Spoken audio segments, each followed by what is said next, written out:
Good morning, everyone. I'd like to say welcome to Senate District 44, but considering the circumstances, it's a shame that we're here today.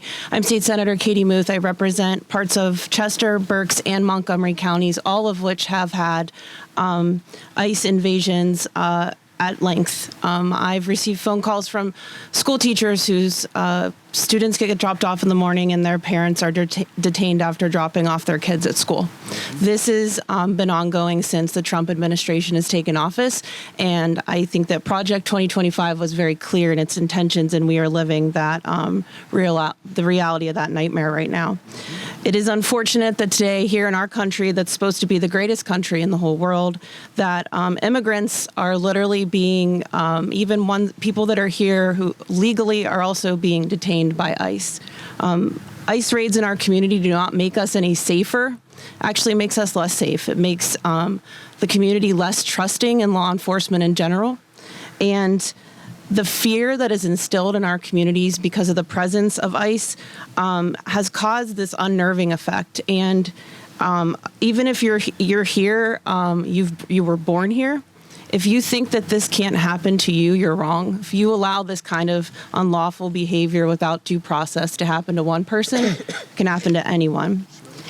And I think that, Senate District 44 is made up of a wonderful group of humans from all different places and all walks of life, all backgrounds and experiences. And as Senator Haywood mentioned, this may not have the same level and intensity as what we have seen in Minnesota. It is happening in smaller, less obvious ways. This is one by one, and these people are humans. They have families. They have people that love them. They have jobs. They have lives here, and they're no different than you and I.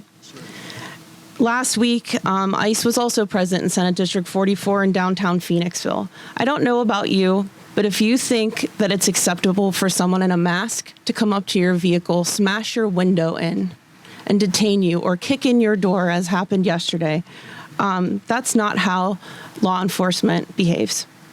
And I think that we can all agree that the way that this is happening is just completely unlawful and inhumane, to be honest. And I think that as we see human beings treated like this and a Trump administration that's spending more money on buying warehouses to make them into detention centers right here, right in neighboring counties, in Berks and Schuylkill County, if you can spend tens of millions of dollars on purchasing this property to detain humans, like a concentration camp, and instead of spending it on things that Americans actually need, like health insurance, affordable housing, and all these things that actual people that live in this country care about. I'm honored to stand here with the representatives and elected officials behind me and appreciate their leadership on this issue, because it does take a village to keep eyes on all things at all times, and we can't all be everywhere.